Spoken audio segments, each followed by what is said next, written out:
In advancing this concept, Vandenberg Air Force Base, California, has become the first aerospace operations center of the Air Force. They actually photographed the UFO following the missile as it climbed into space and shining a beam on it, which neutralized the missile. It flew into the frame like this, and it shot a beam of light at the warhead, which is represented by my thumb here. So this thing fires a beam of light at the warhead, hits it, and then this thing flies up like this, fires another beam of light, goes around like this, fires another beam of light, goes down like this, fires another beam of light, and then flies out the way it came in. And the warhead tumbles out of space. Now when the lights came on, Major Mansman turned around and looked at me and said, "Were you guys screwing around up there?" And I said, "No, sir." And he said, "What was that?" And I said, "It looks to me like we got a UFO." The idea of any explosion in space by any Earth government was not acceptable to the extraterrestrials, and that has been demonstrated over and over. How is that demonstrated? By the destruction of any nuclear weapons sent into space.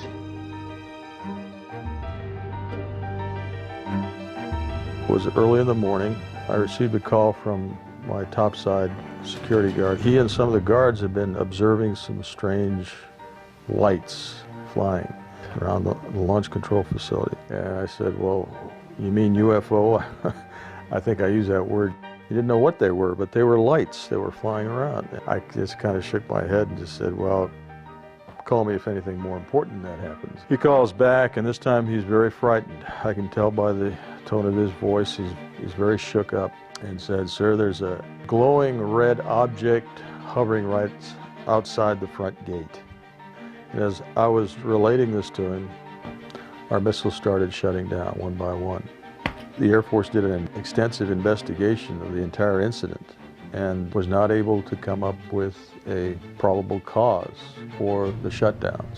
The missiles are not connected to each other.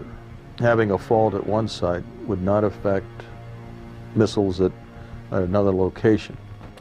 Assuming that they've always been there, but what caused this great interest in us, this large incursion after 47? And I remember he thought for a moment, he said, "Well, obviously, the atom bomb." A 1.5 stage, 132-ton ballistic device, now fully operational after an evolutionary background of more than 50 years of powered flight. Roswell was not the beginning. It was a turning point.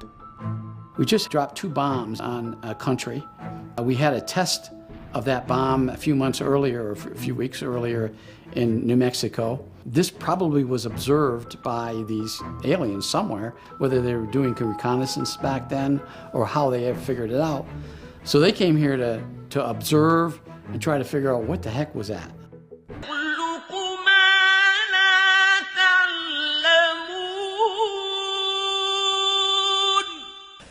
طبعا يعني هو اللي بيتفرج معانا بيتساءل دلوقتي، يعني الحياة ما طلعتش على أي حتة غير الأرض. أقول له لا أبدا، ممكن تكون طلعت في أماكن كتيرة جدا.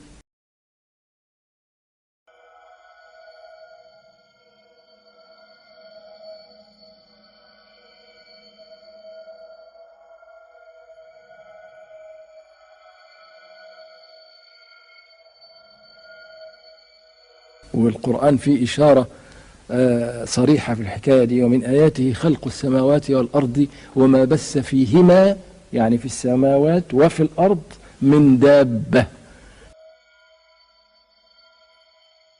Yes, guys, we've been calling it third phase of move. We got people on the ground here, right above Hollywood.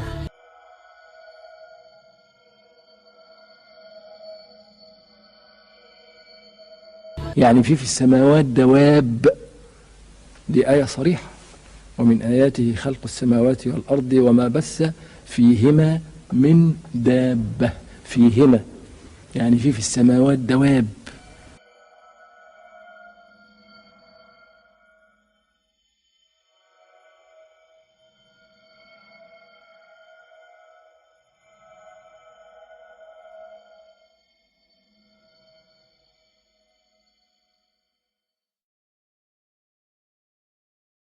دي إشارة على إن في حياة فوق، في كواكب ما نعرفهاش، في مجموعات نجمية بعيدة.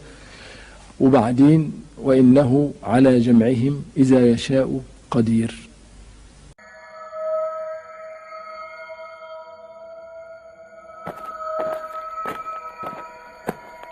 يعني إذن ربنا هيجمعهم، هيجمع المخلوقات اللي ازاي على شاشة تلفزيون، جايز هم يجونا في أطباق طائرة احنا نروح لهم، ممكن، كل ده محتمل.